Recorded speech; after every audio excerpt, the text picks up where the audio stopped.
$1,000 a day. That's multi-millions of dollars per year. It is $1 and as you might know, Rwanda is not a rich country. Some of that money has been borrowed from the bank, is from taxpayers. How does this affect the climate? Of course, those machines, they are run under diesel, and when you burn diesel, you are producing greenhouse gases. Environmentally damaging and more expensive. Locals had to pay 3 times as much for their electricity. So government policymakers focused on how to restore the Rugazi wetlands. If people were the problem, they could also be the solution. We had to take a careful look at what had actually been happening that damaged this system, and therefore had to reverse that again with human action. And this is why it is important to look at how human actions can destroy or can reverse what has been destroyed or even protect our environment.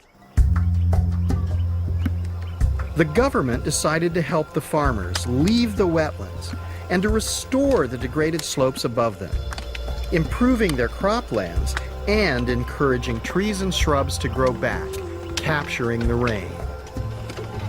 We have been supporting them by doing terraces, specifically there on the hills, where they can increase and improve the productivity.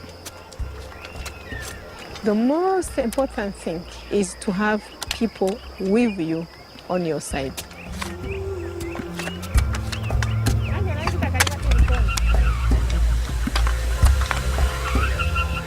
The wetlands are now recovering.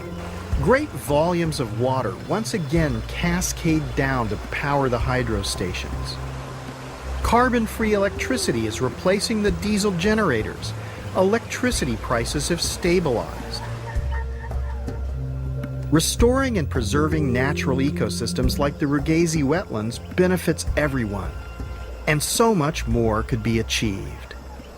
If we had more involvement by different institutions coming in to help with the available resources, Rwanda could do more, much more, and benefit much more, but so would other countries if such a partnerships and support were provided. What the Rwandans recognized is that the marshlands are far more valuable as a natural system providing water for energy than as farmland. This principle is the same for the remaining hillsides and ravines. What we're seeing here is very interesting because it's a line between human activity and natural systems. And in the human activity, we've been able to value the productivity from agriculture and give it a monetary value. But in the natural systems, we haven't been able to value the trees, the biodiversity, the water that's absorbed into the biomass and into the soils.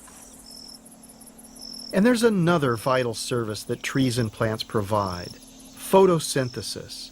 Vegetation reduces the greenhouse effect by taking carbon dioxide out of the atmosphere. Climate change is better withstood with trees. You know, humans, no matter how intelligent we are, no matter how capable we are with all our technologies, we are helpless in the face of climate change. We have not yet properly understood the miracles performed by trees.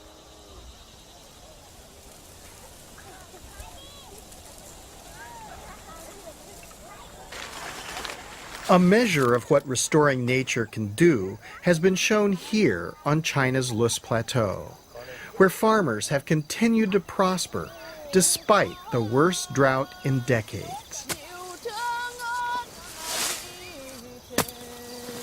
Since the beginning of the project, the soil that nurtures their crops has been accumulating organic material from plants and animals. This holds the moisture and contains carbon. What's interesting about this is all these root materials, all this other stuff, this is organic material. And this organic material is mixing together with the loess, the geologic soils here, and it's making a living soil. This is where the moisture resides. Yesterday it rained and there's still moisture in the soil. This is where the nutrients are recycled so that each generation of life emerges here. And this is where the carbon is.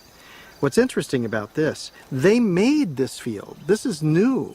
So they're helping to sequester carbon. Living soils like this retain on average 3 times more carbon than the foliage above the ground.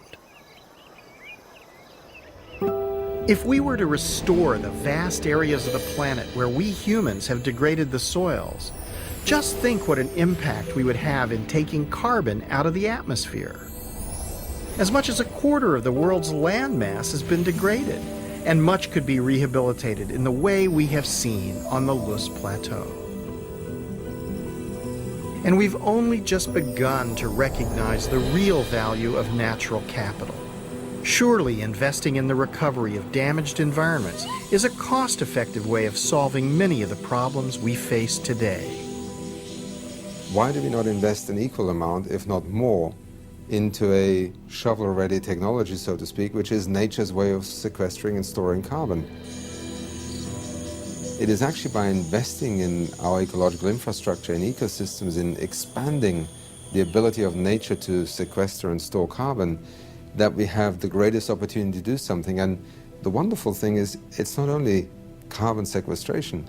We're also faced with loss of ecosystems that will affect our food security, our water security. We're losing species on an unprecedented rate.